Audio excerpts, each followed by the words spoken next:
how did you develop this style that is so tactile and so like you feel like you just want to touch it and feel it?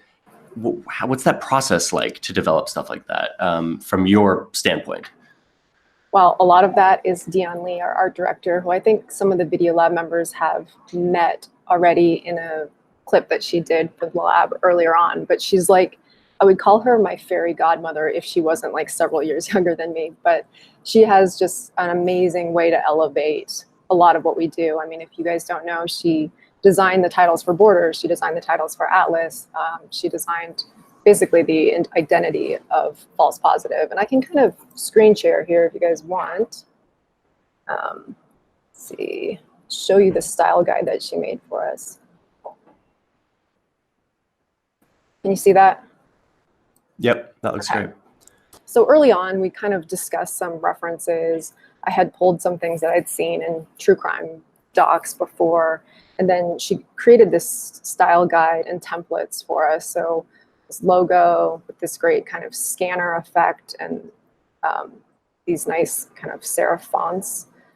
And then, you know, she designed sort of, okay, you're going to use this text as your main text. We're going to use these as the secondary text. And then we had a color palette. So that kind of provides the guide for how we went forward with it.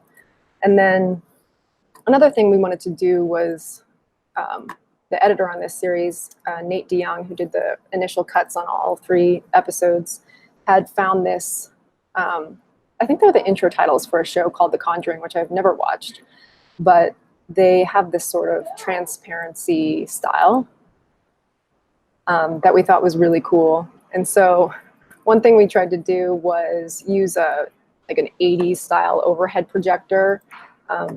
We did a shoot, we bought it for like $40, and then we did a shoot sort of playing with that, but it ended up being just a little bit kind of low res.